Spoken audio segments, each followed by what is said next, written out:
It's got a built-in camera. It's got built-in video. I can send directly to YouTube. I can send directly to Picasa. I can do whatever I want to document my work.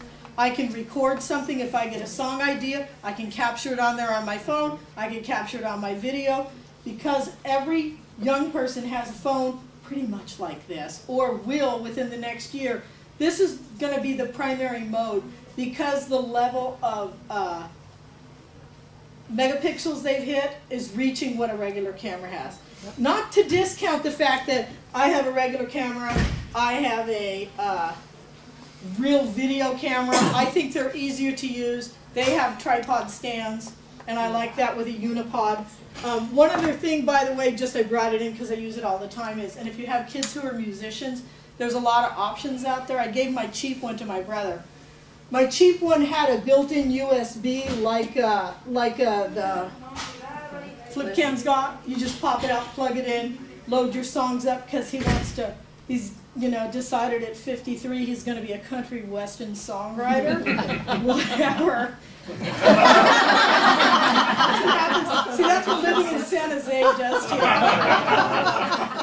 This is a new little tape recorder I bought, and I think they're too cost prohibitive for the classroom. But the reason I bought this one is it's stereo, and it's 150 bucks. A friend of mine's a professional musician. She has one that's about $750. I saw it on her bag once, and I went and priced it, and I was like, I lose things too easily. But for me, again, you pop it in. You can do the editing if you want.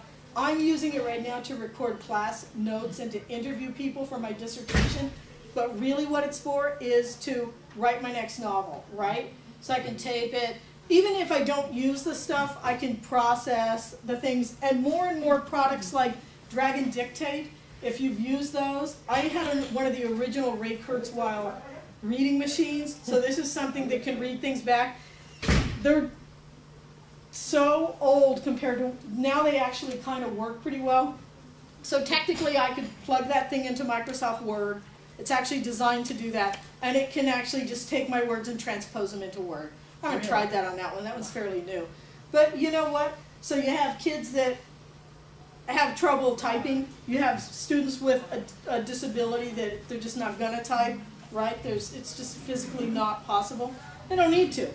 They can use video. They can use audio. You can do whatever you want with them. Okay, so that we went through. So right now we live in what I consider to be the best of times because we have so many tools out there to create, publish, video to capture anything. We have social networking to share things. You can podcast. When I was a kid, I wanted to be a stand-up comic. And I took stand-up comedy and did stand-up comedy for a while.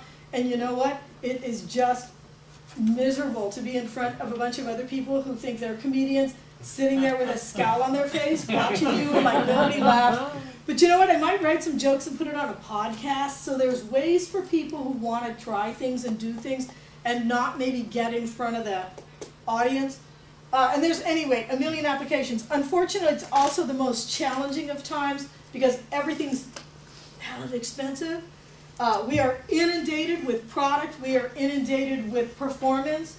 If you've read the book The Shallows, which is about internet use, it's talking about how Google-fied we've become and the way we approach things on the web of, oh, I'll read this, I'll read this, I'll read this. It's a very superficial, is giving us the experience of all having ADD.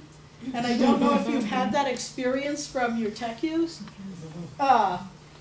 There's also the drag of, there's a lot of competition out there, right? Like if you're going to post your music video on YouTube, what's going to distinguish you from anybody else? It's very, very, yeah, you got to do something really crazy. Today, though, we're going to look at some of the ways youth can create and share art. And these are the kind of 21st century skills we really want our students to have. Most of the people in this room, when we were kids, things that were important were like, memorize this. And why on earth would I do that? Somebody was making fun of Wikipedia. It's like, I use Wikipedia all the time. Why would I memorize anything anyway? Today, unless it had serious value to me, my PIN number or something. Unfortunately, there's my new religion. I know all my PIN numbers and all my passwords, and that's all. More important to know how to find it, not to remember it. right? All the 21st century skills, do not get married to them because you will be Mrs. Shriver, what's her name? Arnold, I remember. You're going to get divorced from them quicker than you think. Stick around. Like, who had a MySpace page? Who had a CompuServe account? You know what I mean? It's like, they're gone. So right now where it's all like Facebook, Facebook, Facebook. Now watch in 5 years when the younger kids will be going, what are you talking about? The tool's always changing, and the skill we want is more of the flexibility, the general skill.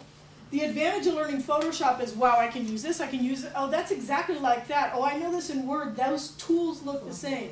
Wow, I've never seen this, but it works. It's that flexibility, the adaptability, because our young people will be living their life that way. They're not going to stay in the same job. Their job's not going to be one thing. They have to be ready and to go, go, go. So what does it do? The first thing technology does is it helps youth learn about art. Because there's so much more exposure out there. Like I said, I grew up in San Jose. My parents didn't go to high school. My parents weren't real interested in musical theater as a career, right? Because they didn't know what musical theater was. So, you know, the only exposure I had as a kid was TV, and that was fairly limited. But with the internet, kids get exposure to all sorts of stuff. Like I said, the kids I had that went on to do illustration in Photoshop, they'd never seen those tools before. But here's our chance to show our students. Also to create, including design, using CAD, using video, using audio, making music, mixing it, writing, using Word, making our own ebooks. It also gives you the chance for exposure, for practice, rehearsal, and we'll look at a couple of examples of that today. And then to document and share. Right now, there are like 2 ways to do it, YouTube and Facebook. Within those, you may have a link to your web page, and then you may also have a Twitter account. And you've probably seen somebody wrote their novel on Twitter, if you saw that. The person that won the Pulitzer, the Pulitzer Prize, had the PowerPoint show in their novel. One good reason for me not to read it. I'm sorry, I'm not reading a novel that's got a PowerPoint show in it, just because I have to use PowerPoint so much. But also there's the support, the online communities. So when I started doing playwriting, again for example, in the early 80s, I had to go hand Xerox stuff, you know, punch holes in it, bind it, mail it at $3 a pop or whatever. Now you can just PDF and send it. And there's writing communities online, and I could learn how to write. And you could find another composer out there, or all sorts of things you could do to support you working. Also to support you as an educator. There's all sorts of things. So like when I was working in the classroom, I built all my own curriculum, but Adobe has stuff now. There's all sorts of places out there where you can just go see somebody's already built what you're looking for, or a start. You may adapt it. So the cool thing about technology, it supports everything. Dance, you can learn it, you can show it. Writing, screenwriting, all sorts of applications out there. Great thing to teach your kids, because they'll want to write that, and then you can kind of ease them more into the nonfiction writing. If you look at the evidence, I've got to talk about evidence because I'm getting my doctorate, right? Because that's all I read all day. Reeves talks about what improves scores, nonfiction writing every day. And thank you. That's great. However, if your kids don't want to do nonfiction writing every day, you can teach them how to do screenwriting in several weeks, and they would love that. And if you have the cameras, you can make the movie. And you don't need to edit it, it's just a little nicer. Spoken word, you can capture the poetry, you can print the poetry. Fine arts, e-portfolios, you can capture things like sculpture now, you can do 3D capture of it, paintings. Theater, very hard to video stage plays, but you can do it. But definitely performance, practice editions. Music, again, capture your improv. All our visual arts. If you want to learn some more for yourself, Google's the first place to start. YouTube will show you how to do anything. And also, if you've never been to iUniversity, you go to iTunes. iUniversity is free, and you can download all sorts of stuff there. More for the adults. YouTube, the kids can learn anything.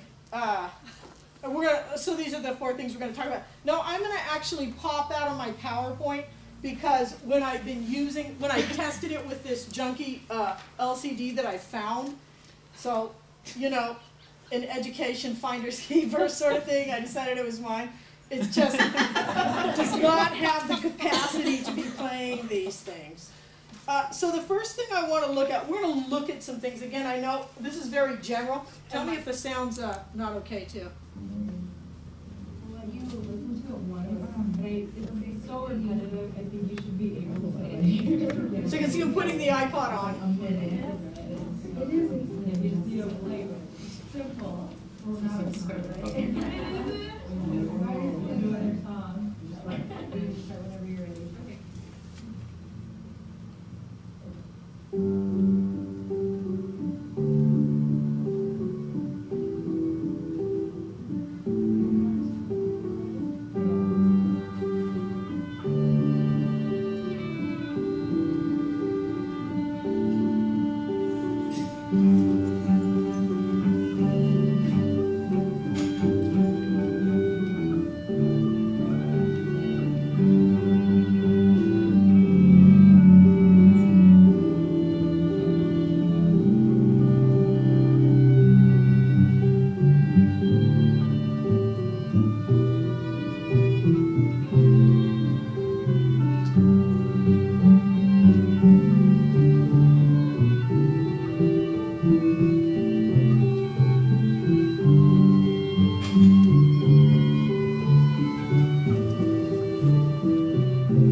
Pretty amazing to make music remotely, you know?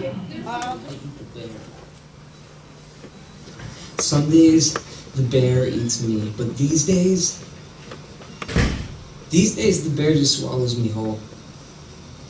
And as I begin to lose control, I write to help console a little bit anyway, hold my depressing thoughts at bay.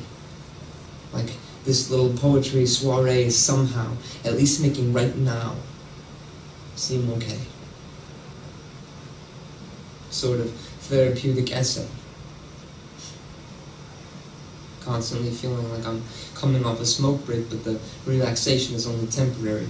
So often my thoughts go back and forth like they're contrary. The depression's in my mind, but it's not imaginary. And I don't choose to feel this way. I mean, I want the peace that surpasses understanding, but how do I get there with my own? All right, so I'm going to cut that one off, but very hard to film theater because of the lighting, and you just don't capture the dimensions. We'll look it up, a minute or two of this.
Clips.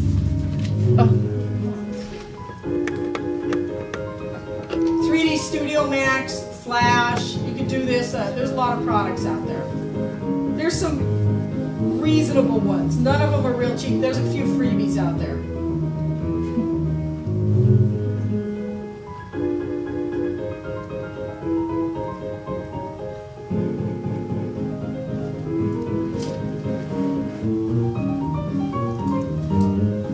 people, when Disney did their original animation, they did heavy multi-cell layer animation. And then when Hanna-Barbera started with the Flintstones, they did cheaper animation. Most of this animation you see is that cheaper quality. You build a background and you modify very few things in it. And that's what you do in Flash using several layers or any similar program. They're multi-layered. So you can see the background's never changing. You can have one thing change. It's a much faster way, and with the computer you can reuse it. You know, just build it up once, make it a cycle, use it over and over again. I will say, for me, the animation took a little, I taught myself, it took a little longer to learn than some of the other programs. Doing a hands-on thing in this would probably take, it'd be nice to have a week to do it, to get the hang of it. And I have no talent drawing, but I was able to do it. Okay, so we get it on the college. Yeah, let's look at some third graders.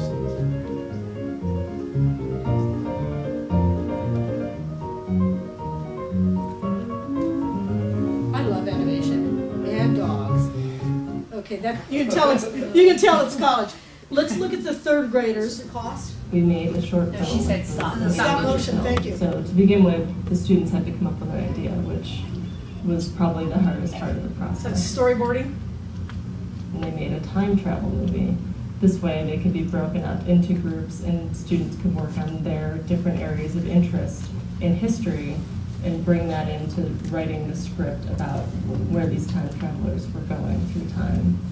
So they wrote the scripts and then started to create the components for the animation, which included the background that the characters would be on, as well as making the characters.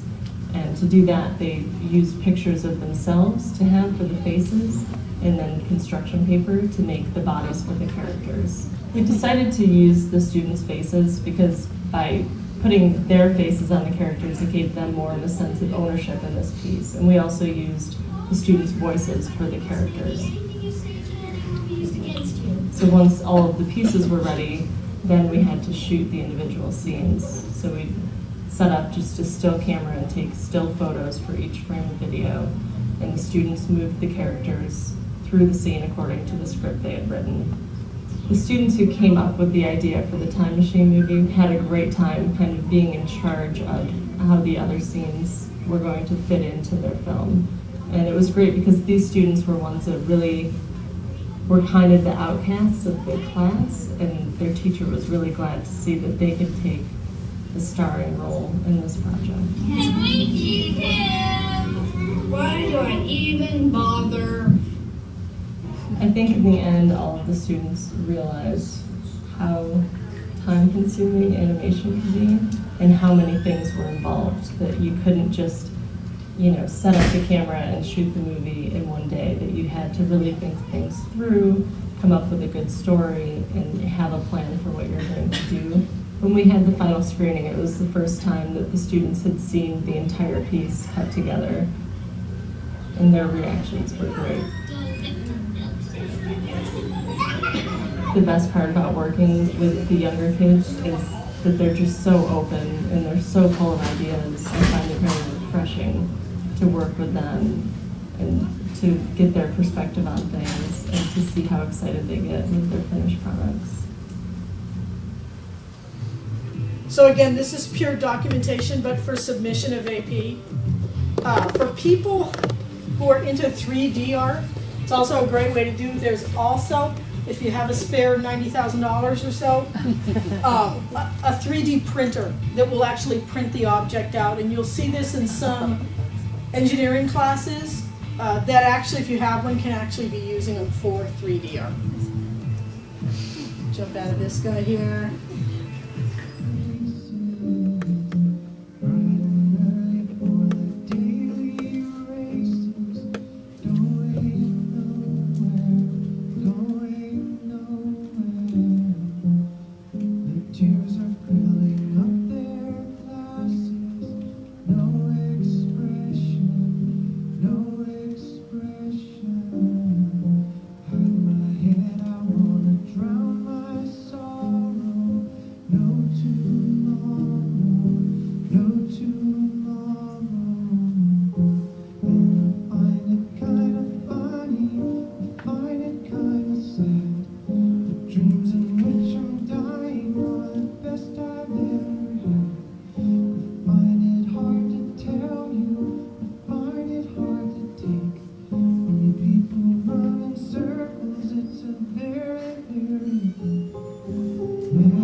this is one of my colleagues that I'm going to I'm an school with. administrator in San Francisco. They all make their and I'm gay. pledges of what they're going to do. Don't worry, it will get better. Hi, I'm going to make it better by being out. It's online if you want to see the whole thing. Very simple. Using iMovie. All those statistics were just pulled off our annual health survey we hand out, and just pictures of all the kids. So everybody could participate who wanted to be in it. There are, like you were saying, basically, art galleries that schools have set up. So several of these, all different grade levels. You could use it as a way to show your students the art that other students are making. We'll come back to it if we have time. You can use some of the CBOs that are out there. So for example, 826 Valencia for us, the writing group goes into the schools, teaches the students how to write stories, puts out online newspaper, and also posts student stories online. It's a really great organization if you've never heard of it before. There's also events. So for example, NaNoWriMo. Does anybody know this? The National Novel Writing Month. It's in November, and they also have a script writing one called Script Frenzy, and they have a special program set up for youth. So I'm showing this because this is just one of the things. There's tons of events out there, tons of networking out there. Again, because I know a lot of people here are K-8. This is just a screenshot from iUniversity, so I remembered to say it. All sorts of stuff for you or any of your students who want to check things out that way. We have a local event called Young at Art, so it's art of the students at the DeYoung, and we've got that posted, and so I just pulled up one sample. And again, it's broken down by age group, so you're not looking at a 3rd graders against a 12th graders. Again, posting it, creating an event to put things around. So one of the things, again, for my Photoshop classes, we had a piece week, and we'd have a competition on who could make the best piece flyer. And boy, would I get a few things that were very strange, but the majority of them were on topic and were pretty good, and we'd hang them up around the school, and then we'd have a contest. So any sort of event. Something that's really cool, I tried to get them to come, they said they couldn't work in their schedule right now. Musical theater, I was thinking.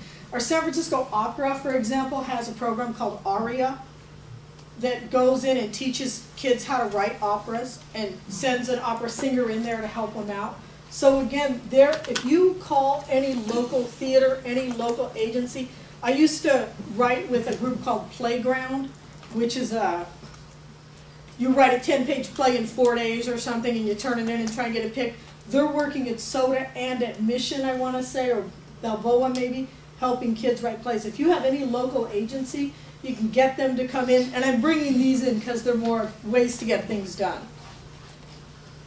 I'm going to talk real quickly about apps because I don't use them, and then we're going to talk about free programs because that's what we all need. So there's an app for that if you can think about, you know.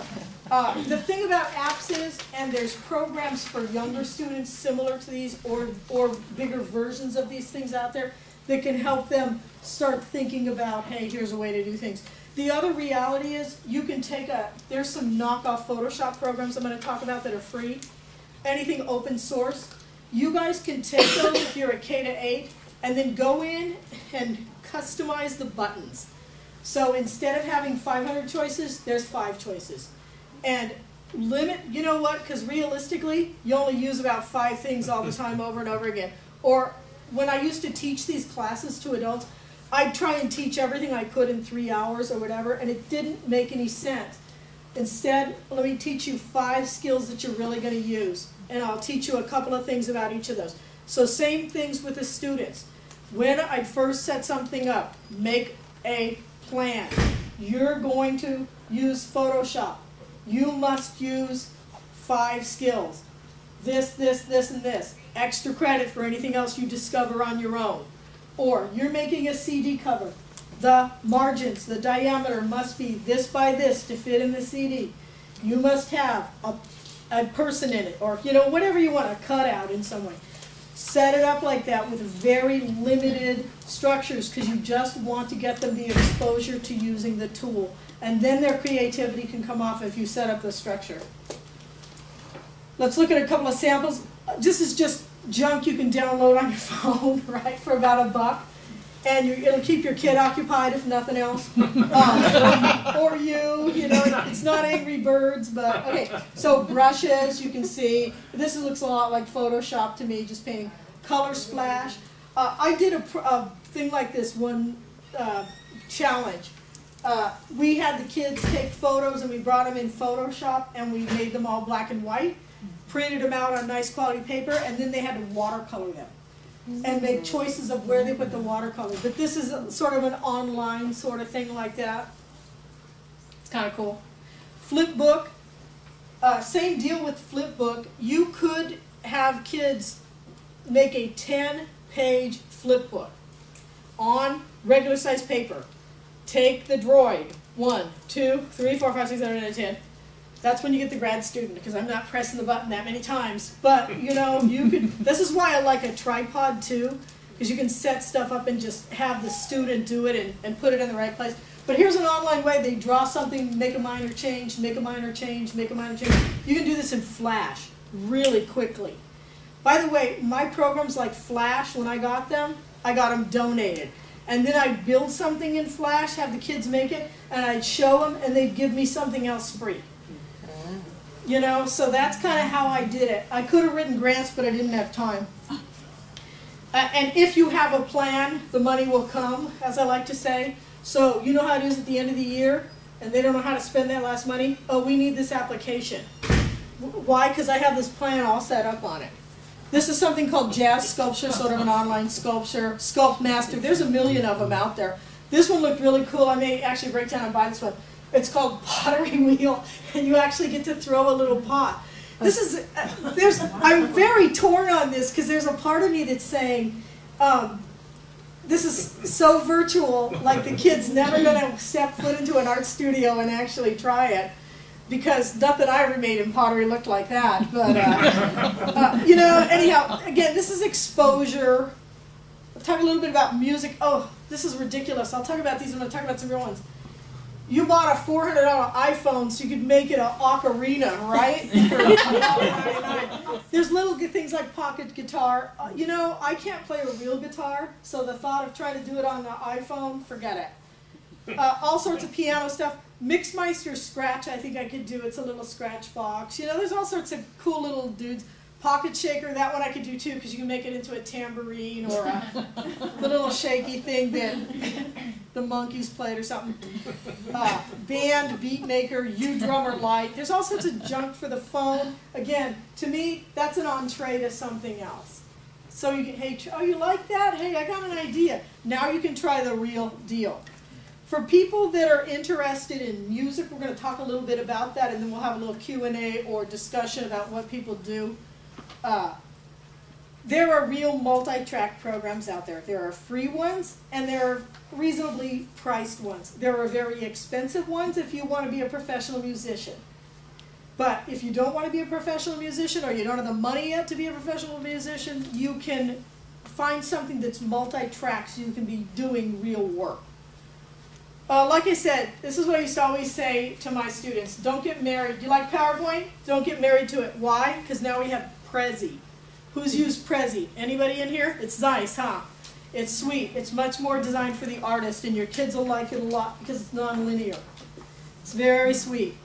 You can also make non-linear PowerPoint. You can make them, yeah. A website just yeah. for hyperlinking. Yeah. Thank you. It's true. None of mine have been for a while.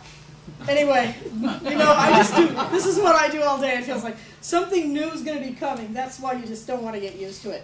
For now, our tool of choice is the phone, right? And it's not going to be 10 years from now. Like, that's when we'll have chips in our head or something. You know, my eye will be able to take the picture or I don't know what. But right now, it's the phone. Don't get married to the phone. Because we're all becoming old fogies. When I had to do something a certain way, it's like this. I got to do a linear PowerPoint, right? Don't get married to it because you've got to have a flexible brain. You have to have a youthful brain. No matter how old all of us get, no matter what age it is, we've got to keep shifting and changing and be willing to go someplace new. For posting right now, it's YouTube, you all know that. And it's just, we don't even think about it anymore. I don't have to say that to anybody. Oh, here's my final quote for the day. My painting does not come from the easel. From Jackson Pollock. So, like I said, I just demanded my students all use industry standard tools. And they couldn't afford them. I wanted my students to be able to do this work on their own, so it shouldn't cost anything, right? So one of the things I'm handing out to you is a list of a whole lot of free stuff, and the real thing too. I'm going to help with things. 3. So you'll see, for example, some of the free, I'm sorry, you know what? I don't make these things. Let me hang on to one for 1 second. So I don't name them. So the knockoff for Photoshop that most people looks just like Photoshop is called GIMP. Hey, I didn't name it, okay? These are techie folks out there doing this. If you, you can see there's a million other ones there. And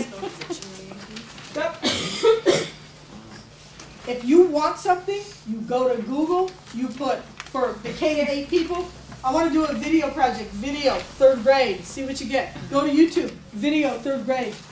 Animation, 3rd grade, or whatever you're doing, see what you come up with. You want a free application, talk to the tech person at your site, because they may not want you downloading it, but try and convince them open source is the way to go, because it's all free. So for example, GIMP. But if you don't want to use Photoshop, check some of these other out. They're simpler. What do you want the kids to do? Hey, I really just wanted to modify photographs. Okay, there's probably a simpler product out there than Photoshop. Audio. I would use Audacity, SoundForge, or SourceForge, because I've used it before. And that's a mistake. Just because you're used to using it, you know. This one, I believe, used to be called Juicy Fruits. Fruity Loops, that's what it was called, Fruity Loops. And the kids loved this one. Comes from Sweden or something, I want to say. Somebody there made that one. The industry standard for photo editing, Photoshop and Illustrator. The Adobe products, the Sony products are okay, but they're all very expensive. Audio, industry standard. Pro Tools is the top, and it's very expensive, and it's got a bit of a learning curve. And if I'm saying it has a bit of a learning curve, it's hard. You can learn it though. GarageBand, if you have a Mac and you don't know how to play an instrument, it's fun. Acid is Sony's version. SoundForge I used to use all the time. You can see all the free video if you have an Apple iMovie. Hey, it's there. Use it. It's free. It's easy enough to use. You can do dual tracks. You can put in different audio. You can put in different video. The industry standards Final Cut Pro, it's only available for the Mac, and it takes a ton of storage room, so buy a big, big fat drive. It cost about $1,000. When I bought my version, I went on Craigslist, because I really try to never buy anything new anymore. I went on Craigslist. No one would help me at the Apple store, because they thought I was an old lady. I had $5,000 on me to buy a new system, and no one would help me. And instead, this guy looked at me and somebody else and went to the kid who wanted an iPod. So I got in on their store, looked up on Craigslist, found a used Mac with Final Cut Pro on it, with an extra $1,000 of tools, and got it for $1,000. And called them up in the store so all the salespeople could hear me, because my voice is so soft, and announced, "No one here will help me. I'm coming to buy yours." Final Cut Pro is a brilliant tool. You can green screen on it. Does everybody know what that I'm talking about? Yeah. You can green screen. You can just do all sorts of stuff. It does have a bit of a learning curve. Sony, my brother's a professional editor. He uses that, and you can buy a cheap version for $150. Remember, as much as possible, you want the kids to do the work. So if you can con your principal or write a grant to get a Mac that comes with it for free, that's got a very easy learning curve. Any kid can learn it, and every kid should know it. So you want to make sure you're rotating the kids around, and not just, great to have expert kids, make sure everybody gets the opportunity. And also, don't assume a certain type of kid ought to know this, because they don't all the time. That's why as adults we need to know it too. I put in a bunch of animation programs to give you an idea of what these things cost. Some are free and some are $1,000 and up. So there's big ranges of cost, and I think they're going to check this out real quick. $248. We go to the free? Yeah. Okay, cool. Okay, so I know people came in here to find out sort of a hands-on or what to do, which was not what I was told to do, but that's okay. I want to try and answer questions, and here, as I said, until Friday, I'm writing chapter 3 of my dissertation, because it's as exciting as any play I've ever written. When I'm done with that, if you email me a question, I will answer you by next week. So if you have a question like, hey, I've got this or this, what do you think I should do with it? Do you have any ideas on a project? How could I find out more in my area about such and such? Email me that and I'll get back to you by next week, and I just know I'm not going to get back to you this week. Anybody have any general questions? Anybody have a project they've done at their school they'd like to share? Tell us about. Yeah? I do a photo montage self-portrait with my high school students. And it's a really simple software called Photo Studio Expressions. It was $40. And so they shoot 100 macro images or micro images that follow a theme that identifies who they are at that specific point in time. Yeah. Their friends shoot the composite, the main image. You combine the two in the software and it's like clicking twice, and creates this wonderful photo montage, which is a picture of them made up of all these smaller images of the things that matter to them. You can put that back in Photoshop and layer it back to bring their faces back more or fade them out Cool. less. Do you have it online? I have it on my Facebook, yeah. Let's see if we can get online and we'll look at it. So again, this is micro images that she found online is what I did last year for this project. And then she layered back in Photoshop to get the color done black and white happening at the same time. Oh, cool. His is all guitars for the most part if he uses notes. Oh, cool. So he faded himself out more. AJ, she brought herself back in more using Photoshop. How long did it take them to do? What grade level, by the way? 9 through 12, it took us about a week. About a week. And Tyler. That one's really cool. Cars, trucks. Yes, cars, mostly trucks. You can go up and look at it. You don't have to. Yeah, it's hard to see these. I showed them Robert Silver's work, who has a nice website online, and this is all the stuff that he does. He does like the Venus de Milo, but he makes her out of paintings of women from throughout art history. Oh, cool. He did Van Gogh's Starry Night and made it out of images from space shuttle launches. He's really, yeah, Robert Silver is very cool. That should be our next stop. But anyway. Thanks, that was great.